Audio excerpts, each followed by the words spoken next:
My grandson Ben has been missing for 72 hours, 3 long days, where the quiet in my own house has felt heavy and wrong. His parents, my son Mark and his wife Lisa, insisted he simply ran away. They were adamant that I should not call the police. I stood in their spotless kitchen that afternoon, the silence between us feeling thicker than the summer humidity pressing against the windows. Mark stared at the stainless steel refrigerator, unable to meet my eyes. "He's 17, Mum," he said, his voice tight. "He's just blowing off steam. You calling the police or bothering all the neighbors will only make everything worse." At the island, Lisa polished an already gleaming granite countertop with a furious, circular energy. "He left a note. We showed you the text on my phone." She didn't look up. She had. A single, stark line. "Don't look for me." It didn't sound like my Ben at all. The boy who texted me good morning most days, who used complete sentences and always finished with a silly emoji. A smiley face, a thumbs up, a little heart for his old gran. My mission was simple. I just needed to get into Ben's room. They had changed the lock on his door last month, saying a nearly grown man needed his privacy. I forced a smile, my face feeling as stiff as cracked clay. "You're probably right," I sighed, playing my part. "I'm just a worried old woman. I'll get out of your hair." I made a small performance of forgetting my light blue cardigan on the back of a kitchen chair. "Oh, silly me. I'll just grab it on my way out later." As they ushered me to the front door, I pretended a sudden dizzy spell. I clutched Mark's arm, letting my knees buckle slightly. "My sugar, dear. It must be low. Just let me sit in the living room for a moment. I just need to sit down." I sank onto their stiff, cool leather sofa, closing my eyes and listening. I heard them whisper fiercely in the hallway, Lisa's voice a sharp, urgent hiss. After a minute, Mark leaned in and said they would run to the pharmacy to get me some juice. It was a sweet, transparent lie. I'd half heard their earlier, hushed conversation about a window before 3 at the bank. The moment their car pulled away from the curb, I moved. My large purse held a jangling set of old house keys from places I'd lived years ago. One, a worn brass key for a lock long gone, looked roughly the same size. With trembling hands, I jiggled it in Ben's doorknob, my heart pounding a frantic rhythm in my ears. It didn't turn. I tried a smaller silver key, pressing my full weight against the stubborn door. Finally, with a cheap, tinny scrape, the lock gave way. The room felt all wrong. It was too clean, stripped of his life. His computer tower was gone from the desk. The shelves that usually overflowed with his sketchbooks and graphic novels were bare, just faint outlines of dust where they used to be. But in their hurry, they'd missed something. My fingers, knowing where a boy might hide a secret, searched and found it taped underneath the bottom drawer of his desk. A single, carefully folded $20 bill. And written on it, in Ben's tiny, precise script, the kind he used for his detailed drawings, were the words, "For Gran's taxi, when you find this." He knew I would come looking. He was counting on it. I sat on the edge of my grandson Ben's too-neat bed, the $20 bill crisp in my hand. My son and daughter-in-law had cleaned this room, but not well enough for a grandmother's eye. Something felt off. I pulled the bottom desk drawer all the way out, the wood sticking slightly. There, crumpled in the dusty space behind it, was a single yellow dandelion, perfectly dry and preserved. My heart gave a little squeeze. We'd had a ritual for years. Every spring, Ben would pick the very first dandelion from my backyard, that stubborn burst of sunshine in the grass. He'd press it into his journal, calling it our sun in a box for good luck. He didn't take his journal with him. They said my 17-year-old grandson had run away with just a backpack, but his good, sturdy hiking boots, the ones I helped him pick out for our nature walks, were still lined up neatly in the closet. And his passport was right where he'd asked me to keep it safe last year, in the small, fireproof box in my own hall closet. A young man planning to run does not leave his passport behind with his grandmother. The sudden rumble of the garage door opening made me jump. Panic, cold and slick, shot through me. I shoved the drawer back, the fragile dandelion clutched tight in my fist. I hurried out, pulling the door shut just as the inner door from the garage swung open. My son, Mark, stood there, still in his work clothes, and saw me standing in the hallway. "Feeling better, Mum?" His voice was flat, tired. I'd used a headache as my excuse to lie down in the quiet guest room. Much. The quiet helped. I smiled, a practiced, gentle thing, and walked towards the front door. "I'll be off then. Let you two have your evening." But Lisa, my daughter-in-law, was already there, blocking the doorway with her purse still on her arm. "You forgot your sweater again." She held out my light cardigan, her eyes scanning me carefully, down to my closed hand at my side. "What do you have there, Eleanor?" I opened my palm. The dried flower looked like nothing, a piece of lint or fuzz. "Just an old bit of something from my pocket. Allergies, you know." I gave a little cough for effect, the way I often do this time of year. She stared at it, then directly at me. I saw a silent calculation pass behind her eyes, the kind that happens between family when too much is unsaid. Finally, she stepped aside. "Drive safe." Back in my car, I carefully placed the brittle dandelion on the passenger seat. It was then I realized with a heavy heart that I wasn't just looking for Ben anymore. I was looking for what they were hiding from me.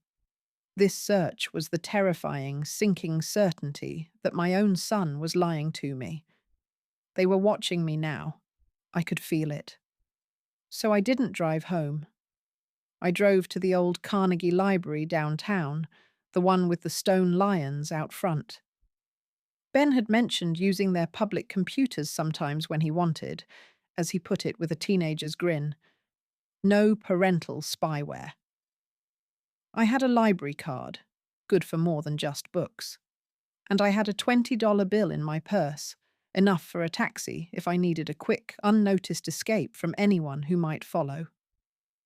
The library was wonderfully cool, a quiet refuge from the summer heat that smelled of old paper and lemon polish. I settled at a public computer, my fingers feeling clumsy on the unfamiliar keyboard. My heart was pounding as I began with the only thing I knew for certain: Ben's email address. I didn't have his password, of course, but I remembered him telling me the security question years ago. It asked for his first pet's name. That was our old tabby cat, Mitten, who passed when Ben was just 10 years old. I typed it in, hopeful, but then the system asked for a verification code sent to his phone. It was a dead end, and I slumped back in the chair, feeling utterly defeated. For a moment, I just stared at the screen. Then, a memory surfaced from last Christmas. I had given Ben a tablet, and he kindly set up a family sharing account for photos so I could be included. He'd laughed while doing it, saying, "Now you can see all my boring chemistry notes, Gran." I'd never once used it. With a new spark of hope, I pulled out my own phone and opened the cloud storage app. I entered his email and once again answered the security question: Mitten. This time, I was in. It wasn't the expected photos I found first. It was a folder of documents. I opened a scanned PDF. It was a notarized form titled Temporary Guardianship Agreement. The date was from 3 months ago. My breath caught as I read.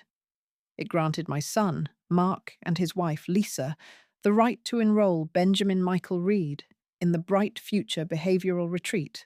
in Nevada. Listed as the guardian for transport was a company called Clear Path Solutions. My vision blurred for a second, the words swimming.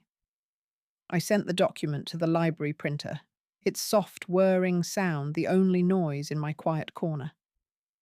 Next, I found files labelled as his journal.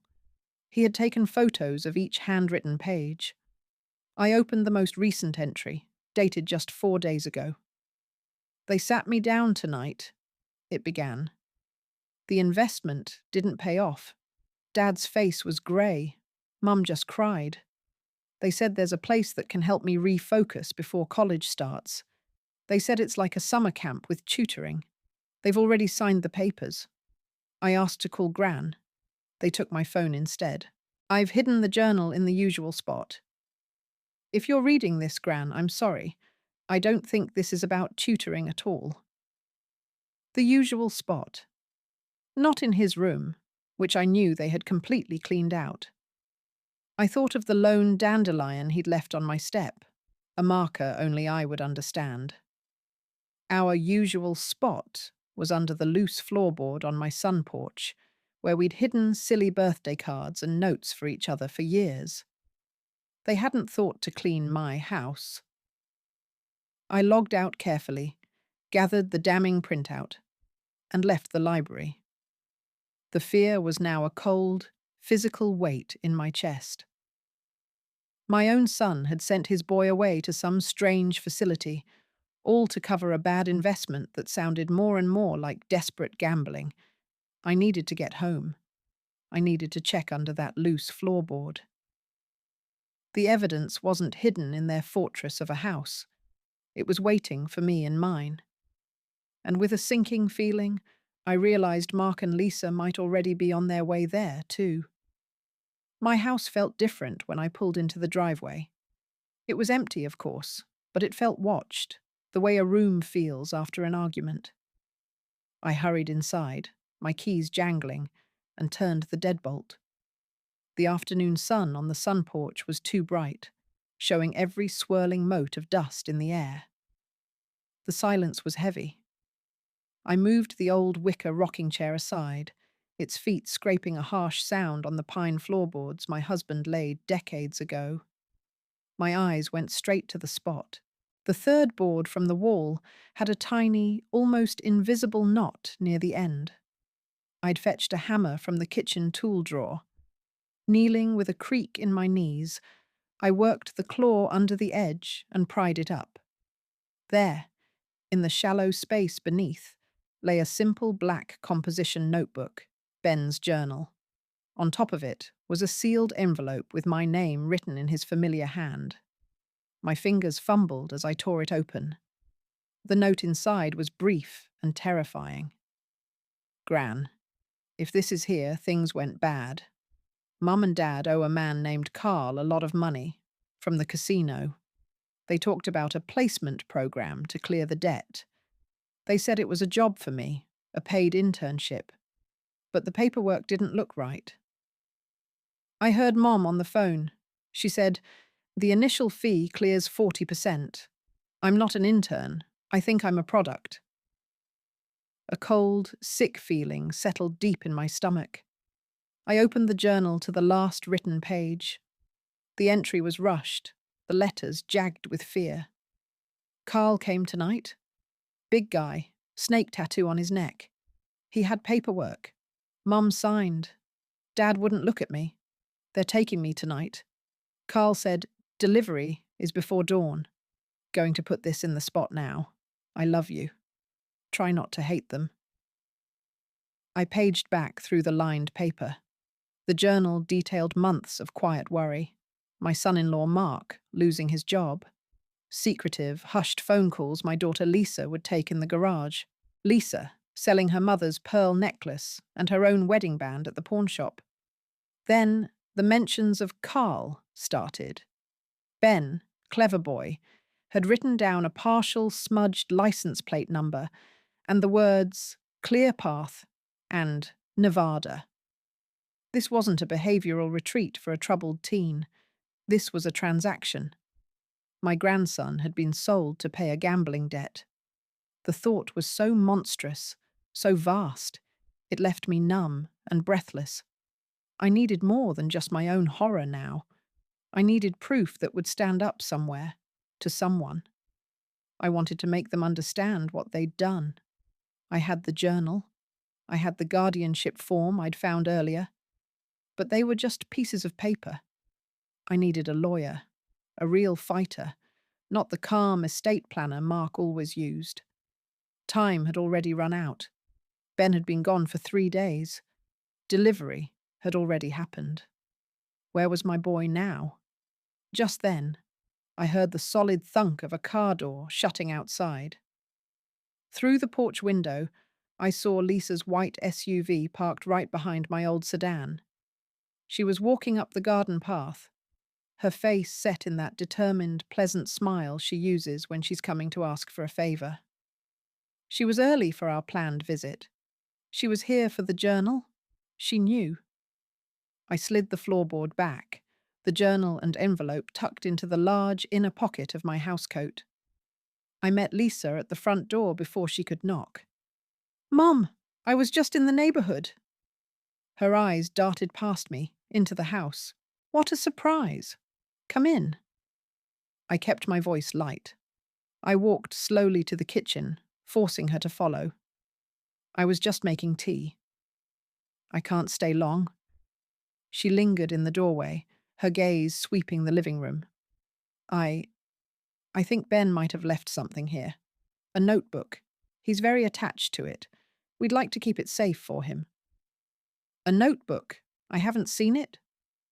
I filled the kettle, my back to her. "But you're welcome to look. His room is just as he left it." I heard her footsteps move down the hall toward Ben's old bedroom here. I had minutes at most. I pulled out my phone and called the only lawyer I knew who wasn't connected to Mark. Eleanor Briggs. We'd served on the community centre board together years ago. She answered on the third ring. "Eleanor, it's Martha Reed. I need help. It's about Ben. I have evidence my son and his wife have sent him into what looks like forced labour to cover a debt." The words tumbled out in a rushed whisper. There was a stunned silence. Then, the crisp, professional voice I remembered. "Martha, listen carefully. Do not confront them. Where are you?" "Home. Lisa is here now, searching for the evidence." "Get out of the house, now. Go to a public place, a coffee shop. Then text me the address. Bring everything you have.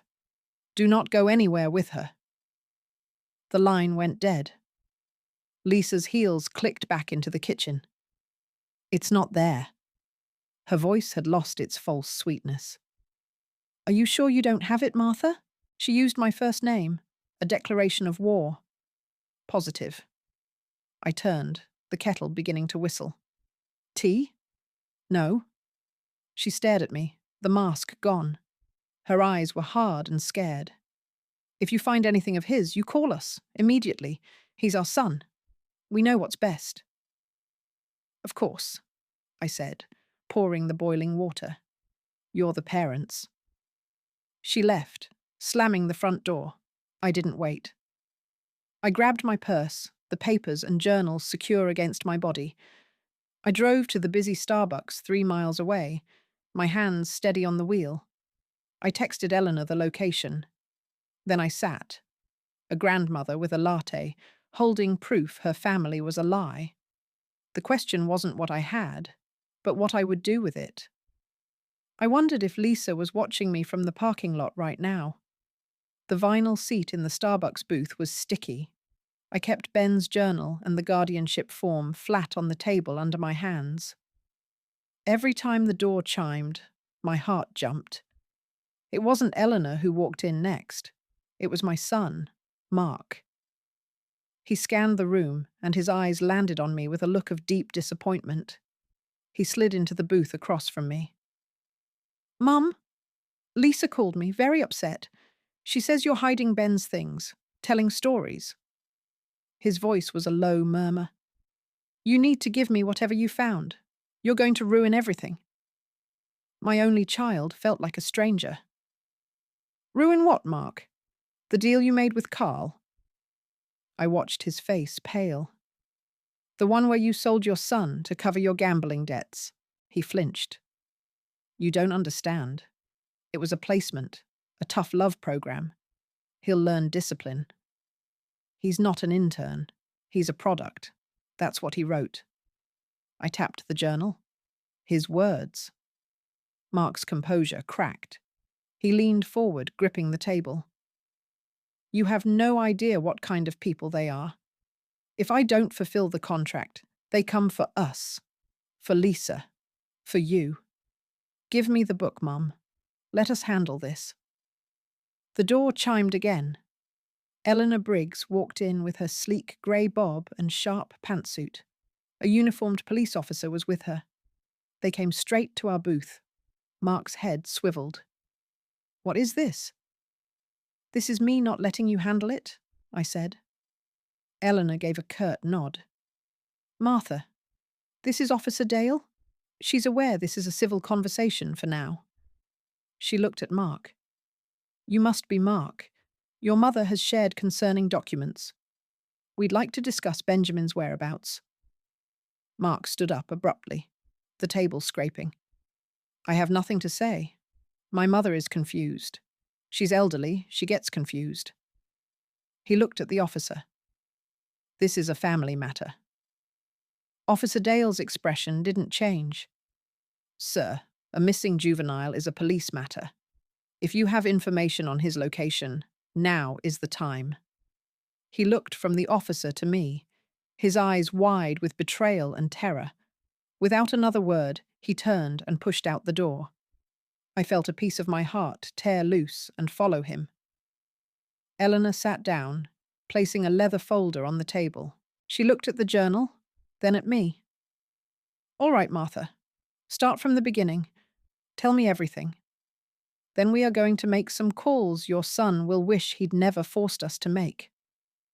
Eleanor's office was quiet and lined with books. Officer Dale had left after taking my statement and copies of Ben's journal pages, saying they had enough to list him as missing. The Nevada retreat was their best lead. Now it was just us. Eleanor read the journal, her expression growing more serious. She examined the guardianship form. This is flimsy, she said, tapping it. A notary stamp doesn't mean the content is valid. That facility, I've heard things. It's a labor pool. The word labor felt ugly. What can we do? I asked. We target their money and legal authority? Eleanor took out a notepad. First, we file an emergency petition to make you Ben's temporary guardian. Second, we freeze any accounts his parents can access for him. I remembered. He has a savings account from his part-time job at First State. I'm a co-signer. We'd set it up when he turned 16. Eleanor looked encouraged. Good. That's our first move. As co-owner, you can drain it? I was startled. Steal his money? Protect it, she corrected. Before his parents can. We move it to a new account only in your name. It preserves his assets until he's safe. She slid a business card to me. This is a private investigator I trust, Sam Curry. He finds people. He's not cheap. I understood. It would cost my own savings, my nest egg for repairs or a trip. This was more important. Hire him, I said. My phone buzzed. A text from my daughter-in-law, Lisa. Mum, we need to talk. Mark is devastated. We can explain. Come for dinner tonight, please. I showed Eleanor. She shook her head. Don't go. Don't engage. Anything you say can complicate things. They are not your allies right now. She picked up her phone. Let's call your bank first. Then we'll call Sam.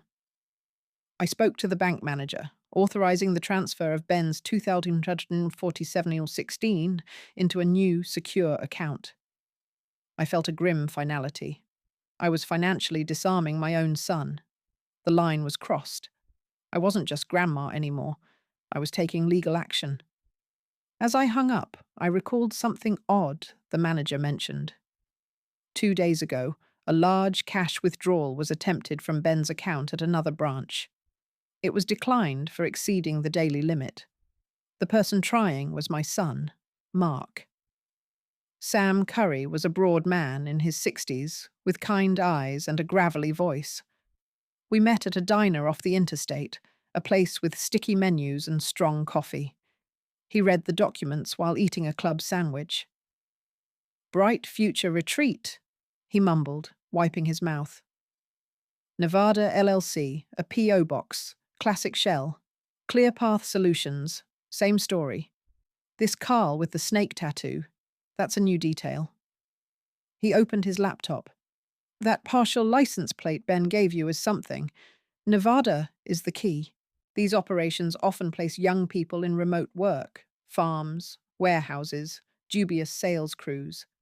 They isolate them, work them hard, control their pay." He looked at me. "Your grandson is strong?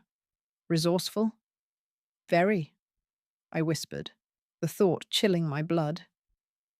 "Good. He'll be looking for a way out. We just need to find the thread to pull." Sam's fingers tapped the keys. "I've got a contact in the Nevada Department of Business. I'll call in a favor, see who really owns these companies. The police will take the official route, but that's slow. We might find a back door." My phone buzzed, a call from my home landline. I showed it to Sam. "Answer it. Be normal. Don't mention me," he said quietly. I answered. "Hello? Mom?" It was Mark. His voice was thick, strained. "You emptied Ben's account." "I protected it," I said, my own voice surprisingly steady. "You have no right." The anger flared, then he choked it back. I heard a shuddering breath. "Look, please, let's stop this. You're right. We made a terrible mistake. The debt. It was crushing us." Carl offered a solution. "Ben works for the summer at a licensed facility. They cover the debt. It's a legitimate work study. We were scared. We handled it wrong." He was crying now, real tears I could hear. "Just come home, Mum. We'll get him back together. I'll call Carl, we'll cancel it. Just bring the journal. We need to be a family to fix this." It sounded like the performance of his life. The repentant son. A week ago, it would have shattered me. Now, I heard the script behind it. They needed that journal destroyed. Sam watched me, his eyes sharp. I made my face a mask of grandmotherly concern for the phone. "Oh, Mark, that sounds better, but the journal isn't here. I gave it to my lawyer for safekeeping. After that scare at Starbucks, I didn't feel safe." I let a little tremor enter my voice. The silence on the other end was profound. The friendly pretense evaporated. "Your lawyer?" The words were flat, dead. "So that's how it is." The line went dead. Sam raised an eyebrow. "Good move. It pushes the threat away from you and onto a professional. They'll be scrambling." His computer pinged. He looked at the screen and let out a low whistle. "Well, talk about a thread. The registered agent for ClearPath Solutions is a law firm, Barton and Lowe. Ring any bells?" It did. It was the firm that handled Mark's business incorporations. His friend from college, Steve Lowe, was a partner. The network wasn't just out in Nevada. It was here, in my own town, tied to my son's inner circle. The betrayal deepened, widening from a family secret into a cold, professional conspiracy. I sat in Eleanor's office again, the air conditioning humming too loud. Sam Curry's discovery sat between us like a foul smell. "Steve Lowe," Eleanor said, steepling her fingers. "That complicates things in one way and simplifies them in another. It means Mark has local, professional help in this, but it also gives us a specific target, Can we go after the lawyer? I asked. For what? Filing paperwork for an LLC? We need to connect him directly to the trafficking of a minor. That's harder. She leaned forward.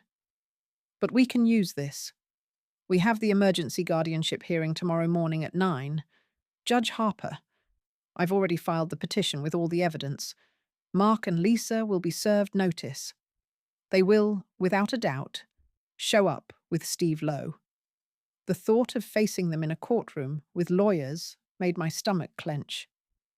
What do I need to do? You need to be the calm, credible grandmother. You state the facts. You show your concern. You let the journal and their own actions condemn them. She paused. There is a risk, Martha. If the judge finds their tough love story credible, or if Steve Lowe manages to discredit Ben's journal as the ramblings of a rebellious teen, they could retain custody. They could even get an order to force you to return the journal and any funds. The consequence of failure was too terrible to imagine. Ben would be lost forever, legally surrendered. I'll be ready. That night, in my silent house, I prepared. I laid out a simple navy blue dress, sensible shoes. I rehearsed what I would say. I was not angry. I was frightened for my grandson. The journal was not gossip. It was a cry for help. My hands shook as I practiced. At 10 p.m., my doorbell rang. I peered through the peephole. Lisa stood there alone on my porch, under the yellow glow of the light. She looked exhausted, her face bare of makeup. She held up a white bakery box. I brought pie, she called out, her voice muffled through the wood. Apple, your favorite. Can we just talk? No lawyers? Just us. It was a clever move. The humble pie, the tired daughter-in-law, the just us. She knew all my soft spots. I thought of Ben, somewhere in the desert night. I thought of the word product. I did not unlock the door.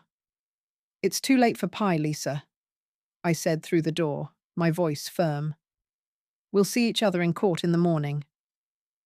You're destroying this family, she shouted, the facade crumbling instantly. The box dropped from her hands, hitting the porch with a soft thud. He's our son. You had your chance to raise children. This is ours. I heard a sob, then her footsteps retreating and a car speeding away. I did not open the door. I did not retrieve the pie. I went back to my chair and waited for morning, the taste of apple and cinnamon and utter loss hanging in the air between me and my locked front door. The family court was a plain room that smelled of lemon cleaner. I sat with my lawyer, Eleanor. Across from us were my son Mark, his wife Lisa, and their slick lawyer, Steve Lowe. Mark wouldn't look at me. Lisa's eyes were red and full of hate. Judge Harper, a woman with a grey bun, reviewed the papers. This is an emergency hearing for temporary guardianship of Benjamin Reed. Proceed. Eleanor stood. She was direct. She presented Ben's journal entries about the debt and a man named Carl. She showed the guardianship form for a Nevada company and the bank record of Mark trying to take money from Ben's account.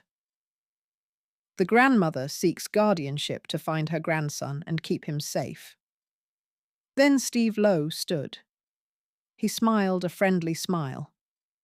Your Honor, this is a misunderstanding. My clients are loving parents who enrolled their son in a structured program. The journal is a teenager's dramatic writing. The grandmother, while well-meaning, is isolated and influenced by fears about tough love. He made me sound like a paranoid old woman. I felt the judge looking at me. Lowe went on. The parents are here, deeply concerned. The grandmother has unlawfully kept the child's property and seized his funds. She is the one acting against his interests. It was a horrible. Now I was the villain. Eleanor started to speak, but the judge stopped her. She looked at me. Mrs. Reed, the journal. Why didn't you give it to his parents? This was my moment. I took a breath. Because, Your Honour, my grandson hid it from them. He left me a note saying he was scared. He wrote a goodbye. As for the money, I was protecting what little he has from the people who traded him away. I looked at Mark. He finally met my eyes, and I saw a stranger. I just want to find my grandson and bring him home. The judge was quiet for a long moment. Then she spoke. The allegations are severe. The child's whereabouts are unknown. The parents' financial motives are questionable. My heart leapt, but she continued. However, stripping parental rights is drastic. Pending a full investigation, legal custody remains with the parents. I heard a soft, victorious sound from Lowe's table. I felt numb. But, the judge said sharply, the child is to be produced in this court within 72 hours. If he is not, custody will be immediately granted to Mrs. Reed. Furthermore, the funds she moved are to remain as a protected asset for the child. Court is adjourned. 72 hours. It was only a delay. Mark and Lisa had 3 days to either produce Ben or lose him forever. As we left, Steve Lowe approached. A sensible compromise, he said to Eleanor. Then he looked at me. You should hope they can untangle this, Martha. For Ben's sake. These business arrangements. Sometimes it's not simple to just cancel. The meaning was clear. They might not be able to get him back, even if they wanted to. They had sold him. The clock was ticking, and my grandson was now a bargaining chip in a terrible waiting game. The clock started ticking the moment I left the courthouse. 72 hours. 3 days to find Ben, or watch legal custody slip back to his parents forever. Eleanor squeezed my arm. We need to move fast. Sam Curry is waiting at my office. Sam was already there, spreading printed maps on Eleanor's conference table. I heard from my contact in Nevada, he said, without preamble. Bright Future Retreat isn't a retreat. It's a labor camp attached to a remote warehouse complex. They supply workers to packing facilities. Isolated, cash-only pay. He pointed to a satellite image. This is the place, but my contact says it's heavily guarded. Local law enforcement is hesitant. The reality of it, seeing that blurry image of buildings in the desert, made my knees weak. Can we get the police here to intervene? Eleanor shook her head. Jurisdiction issues. We need to convince Nevada authorities to raid it, and that requires evidence of a crime against a specific minor. Ben's journal helps, but it's not enough for a swift action. My phone vibrated. A text from an unknown number. Stop digging. You'll get him back in pieces. I showed it to them. Sam's face hardened. That's Carl's style. They know you're pushing. The threat was direct, but it also meant we were close. What do we do? I asked. Sam leaned forward. There's another way. The company that owns the warehouse, it's a subsidiary of a larger conglomerate. I found a weak link. A disgruntled former security guard who lives in Reno. He might talk if we apply pressure. I have his address. But someone needs to go there, today. Go to Nevada. The thought was terrifying. I hadn't flown in years. But the clock was ticking. I'll go, I said. The words felt heavy, but right. Eleanor looked concerned. Martha, it could be dangerous. Let Sam go. No, I need to do this. For Ben. I thought of the dandelion, the son in a box. I had to bring his son back. Sam nodded. All right, I'll book the flights. We leave this afternoon. Pack light. He gathered his maps. But be ready. Once we're in Nevada, we're on their turf. As I drove home to pack, my car felt like a shell. I was leaving my safe, familiar world to step into the desert where my grandson was trapped. When I pulled into my driveway, Mark's car was parked there. He was sitting on my porch steps, head in his hands. He looked up as I approached, his eyes hollow. "Mum, we need to talk. Please. Before you do something that gets Ben killed." His words were a cold knife. Was he acting again? Or was this real? His desperation seemed real, but for all the wrong reasons. I had to decide, listen to him or walk away to catch my flight. I stood facing my son, suitcase in hand. "Get Ben killed?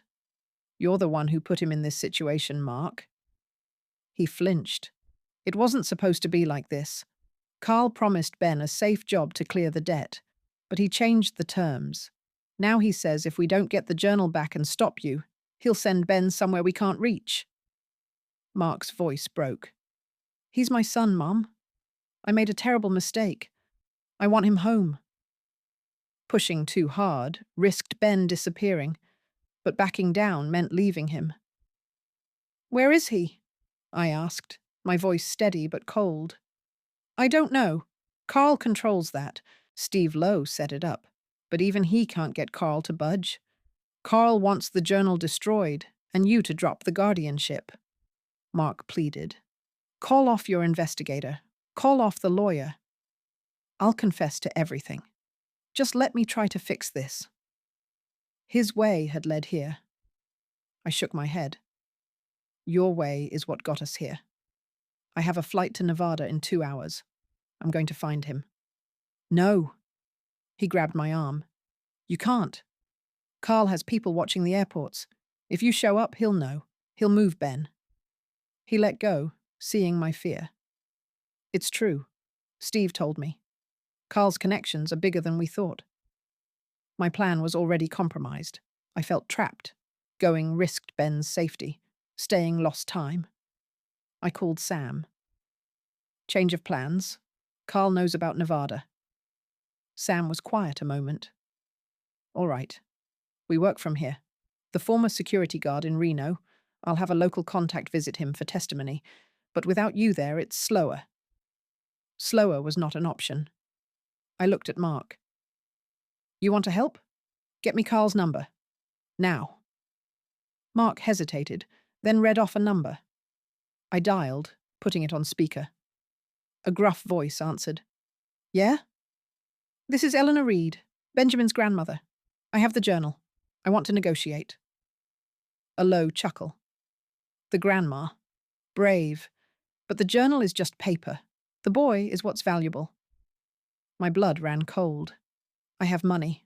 Ben's savings. I can pay you to release him." "His savings?"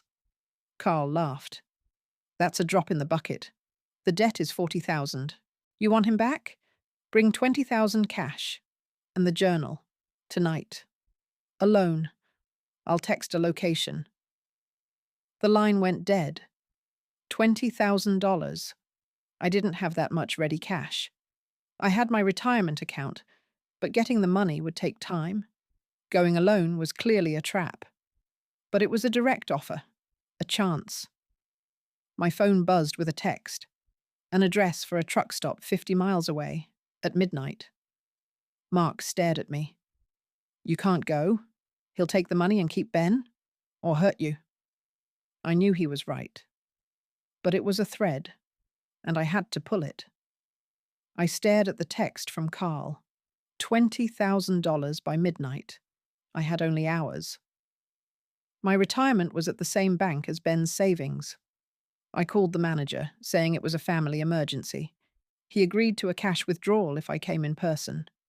When I told Eleanor, she was furious. "Martha, this is a trap. Let me call the police." Sam agreed. We could involve the FBI, but that takes time. Time was what we didn't have. "If Carl sees police, he'll vanish with Ben," I said. I felt a steely calm. "I'll go. Sam, you can follow me, but stay back. Eleanor, alert the local police to be nearby, just in case." It was risky, but it was our only plan. I drove to the bank and withdrew the money in $100 bills. The envelope in my purse felt so heavy, my life savings, right there. As I left, my phone rang. It was my daughter, Lisa. "Mom, Mark told me. Please don't go. We'll figure something out." "Where were you when he needed you?" I snapped, then sighed. Anger wouldn't help. "Lisa, if you want to help, tell me what you know about Carl." She was quiet for a moment. "There's a man with a white van, Arizona plates. He brings new workers. He took Ben. I have a partial plate number." She recited it. ABC 7J. The last digit was smudged. "I'm sorry." It was something. I thanked her and hung up. Was her guilt making her help, or was it a trick? I sent the info to Sam. Back home, I put the money in a plain grocery bag and changed into dark clothes. I gave Eleanor the address. Sam would follow in his own car. At 10 p.m., I drove to the truck stop. It was a lonely drive.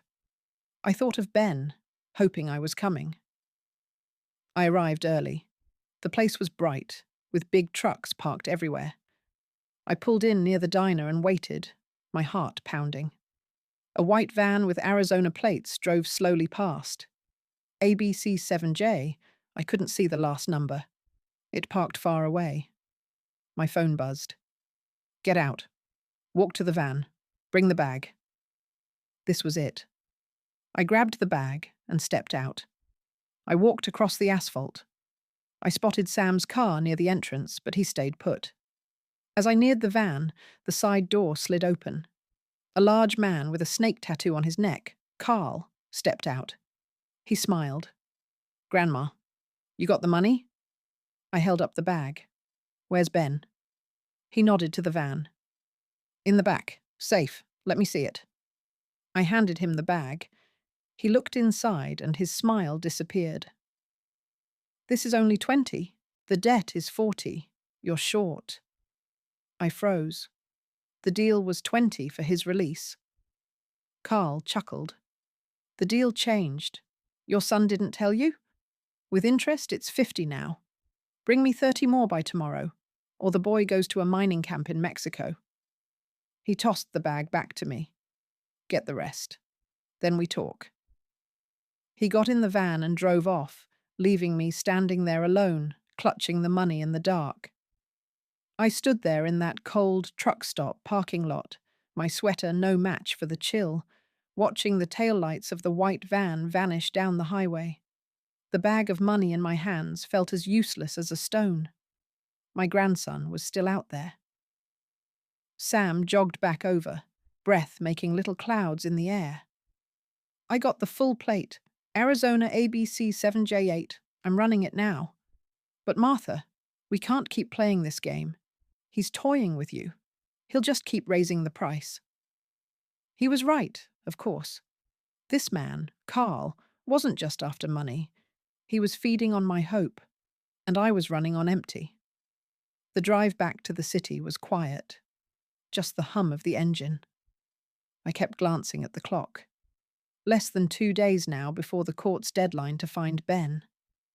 Back at my kitchen table, my daughter Eleanor was waiting, the overhead light making her look tired too. She had news. The private investigator in Nevada reached the former security guard. He's willing to talk. He says Bright Future Retreat is a front for forced labor. He has names and dates, and he specifically remembers a young man matching Ben's description being brought in last week. He's frightened, but he'll speak to authorities if we can guarantee some protection for him. This felt like our first real break. Can we get that to the judge? To prove Ben is actually there? I asked, my heart lifting a little. Possibly, Eleanor said, smoothing a page of her notes. But it's hearsay without the guard here in person. We need a sworn affidavit, and that takes time we might not have. Or, she added, her voice dropping, we need to get Ben out physically. Sam's phone dinged. He looked at it, his expression sharpening. The plate comes back to a shell company, but the registered address is a warehouse in Phoenix. That could be a hub. If Ben isn't in Nevada, he might be there. So we had two possible locations. The weight of the decision settled on my shoulders, a familiar, heavy feeling. If we chose wrong, we'd waste our last precious hours. We need to split up, I heard myself say, the words feeling both desperate and sensible. Sam, you go to Phoenix with that plate information. Try to contact the local police there. I'll work with Eleanor to get this guard's testimony to the authorities in Nevada. Maybe we can push them to coordinate a search or a raid. Eleanor nodded firmly, already shifting into her lawyer mode. I'll draft an emergency motion for the judge first thing, including this new witness statement. We can formally request an order for law enforcement to intervene at the Nevada site. We set to work. I spent the long night on the phone with the Nevada investigator, my voice growing hoarse, arranging for the scared guard to give a recorded statement.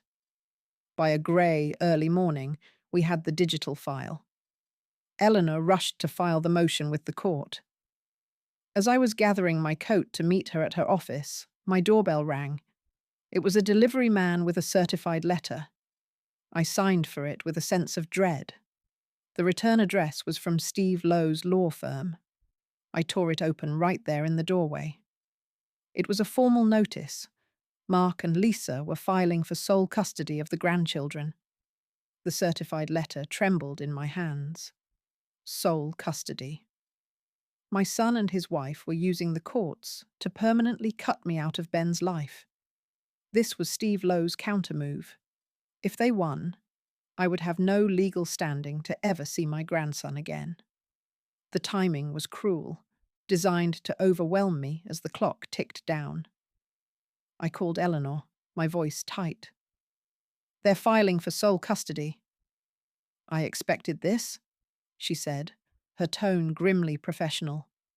They're trying to pressure you because they know you're vulnerable.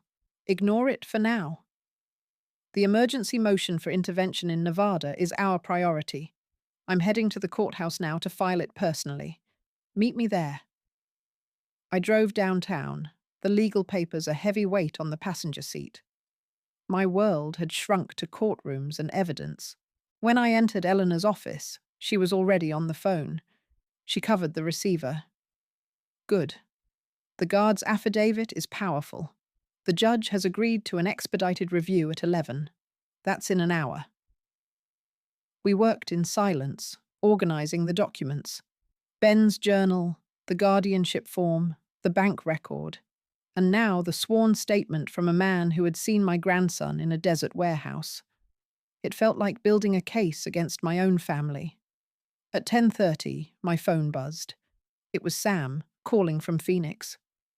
Martha, the warehouse here is active. I've been watching. I saw the white van with the Arizona plates arrive an hour ago. I can't see who's inside, but it matches Carl's vehicle. I've made contact with a detective here. He's skeptical, but he's listening. Hope, thin and desperate, flickered. Is Ben there? I don't know, but it's the best lead we have. The detective wants more before he can get a warrant. Your guard's statement might help. I relayed this to Eleanor. She nodded, packing her briefcase. Then we present it all. We ask the judge to compel law enforcement in both states to coordinate. We walked into the courthouse. As we approached the family division, I saw them. Mark, Lisa, and Steve Lowe were standing outside the courtroom. They turned as one. Mark's face was a mask of anguish. Mom, please, stop this. We'll drop the custody filing. Just stop. Steve Lowe put a hand on his arm. Don't, Mark. He looked at me. This ends badly for everyone, Martha, especially Ben. My client is willing to negotiate a visitation schedule. They were offering crumbs, trying to buy my silence. I looked at my son. The only negotiation is Ben's safe return. Everything else is just noise.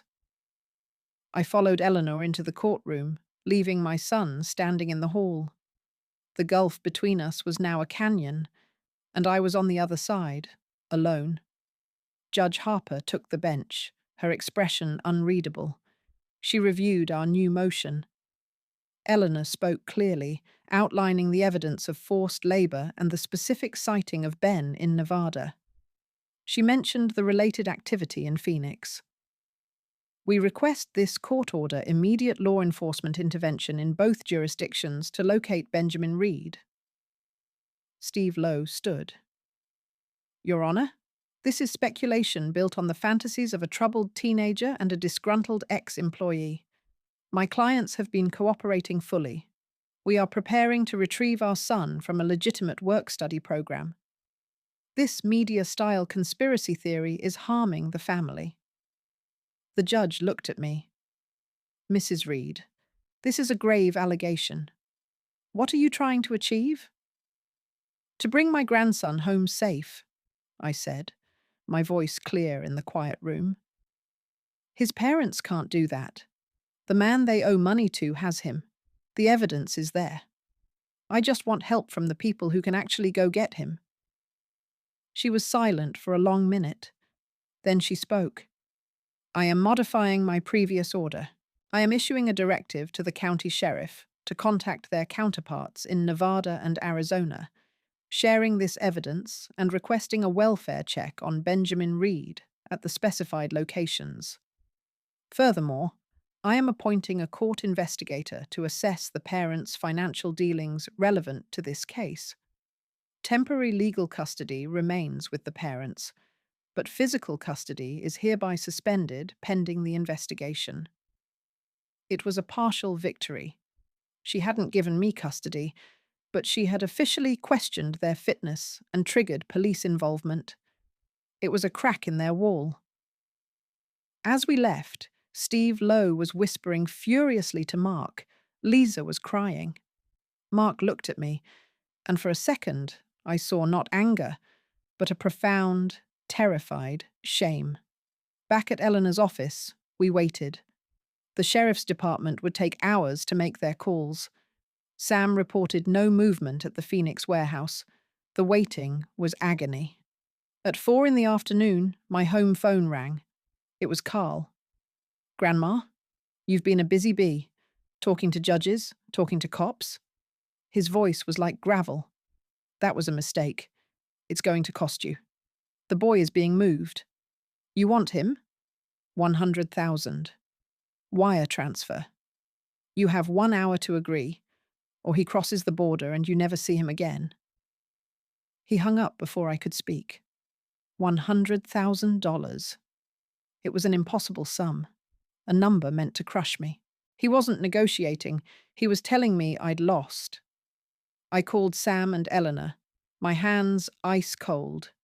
We had an hour, and the official channels were moving too slowly. The law might be on my side, but the clock and the criminals were not. 1 hour, $100,000. The number echoed in the silent office. Sam's voice was tight over the speakerphone. It's a bluff, Martha. He's panicking. He wants one last payout before he runs.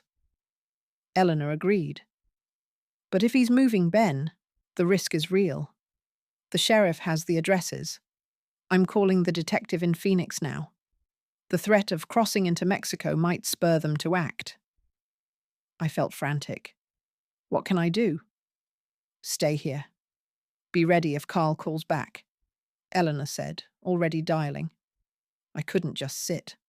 I did something reckless. I called my son, Mark. He answered immediately. Mom? Carl called. He wants 100,000 in an hour, or he takes Ben to Mexico. Do you have any way to contact him? To delay him? A sharp breath. Then, my son-in-law Steve came on. Martha, don't engage. This is a scam. We are working through proper channels. Your proper channels are why he's in a van, I shouted, my composure gone. Give me the number you used, now. After a pause, Mark came back, his voice a whisper. He recited a different number. It's a burner. He might not answer. I hung up and called it. It rang and rang, a click, no voice. Carl, This is Martha Reed. I don't have 100,000, but I have a sworn statement from your former security guard in Nevada. The police in 2 states have it. The judge has it. If my grandson crosses the border, that statement goes to the FBI. It becomes a federal case. You'll never stop running. Let him go at the next truck stop, and this stays a local dispute. You have 5 minutes to call me back. I hung up. My heart hammered. I had just made my only threat. The minutes ticked by. 4 minutes. My phone rang. Unknown number. Truck stop off I-10. Mile marker 147. The boy will be at the diner in 30 minutes. You come alone. If I see cops, the deal is off. Carl's voice was grim with rage. I'm on my way. I wrote it down and ran to Eleanor. He's releasing him. Mile marker 147. In 30 minutes. Sam's voice crackled over the speaker. I know that stop. I'm 40 minutes out. Martha, don't go alone. I have to. It's the deal. I grabbed my keys. Eleanor stood. Then we follow. We stay back. And I'm calling the county sheriff with this update. They can have a car nearby, out of sight. It was a frail plan, full of risk. I drove faster than ever, eyes glued to the highway signs. I was going to get my grandson back. The desert landscape blurred past, a reminder of how far he'd been taken from home. The truck stop at mile marker 147 was a dusty island of light in the vast desert night. I pulled my car to the far edge of the lot, away from the big rigs, as instructed. My hands were shaking. The diner windows glowed yellow. I could see figures inside. I walked slowly across the asphalt, every sense screaming. I didn't see Sam or Eleanor. I didn't see any police cars. I was alone. I pushed the diner door open. The smell of grease and coffee hit me. A few truckers sat at the counter, and then, in a corner booth, I saw him. Ben. His head was down, his shoulders hunched. He was wearing a dirty grey sweatshirt that wasn't his. Ben? I whispered. He looked up. His face was thin, smudged with dirt, but his eyes were my grandson's eyes. They widened in disbelief, then filled with tears. Gran? I rushed to the booth and pulled him into a hug. He felt fragile, all sharp bones. He was here. He was real. Are you hurt? Are you okay? He shook his head against my shoulder. Tired. Just tired.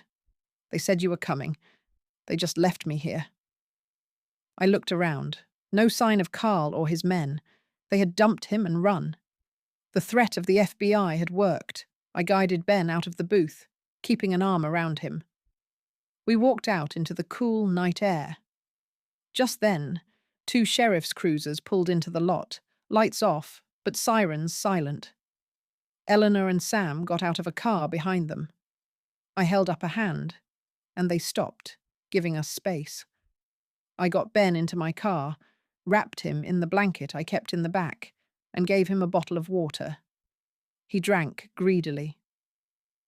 They said Mum and Dad sold me, he said quietly, staring at the dashboard. Not sold, I said, my throat tight. They made a terrible, terrible mistake. They were in debt, and they trusted a terrible man. I didn't defend them. I just stated it. The sheriff took our statements there in the parking lot. Ben confirmed the Nevada warehouse, the long hours, the confiscated phone. He identified Carl from a photo Sam had. It was over. We drove back to the city as the sun began to lighten the sky. Ben slept in the passenger seat, finally safe. The aftermath was quiet, as most legal things are. Mark and Lisa were charged with child endangerment and conspiracy. They accepted a plea deal. Their custody was permanently revoked. Ben came to live with me. The court granted me permanent guardianship. We never speak of that time in the desert. Some mornings, I find Ben on the sun porch, just staring at the lawn. Last week, he pointed at the first yellow dandelion of the season. A small, stubborn sun. He didn't pick it. He just let it grow. I rewrote my will. The house, my savings, everything goes into a trust for him, managed by Eleanor until he's 30. It's not a grand revenge. It's a quiet promise. He is my grandson. This is his home, and no one will ever take him from it again.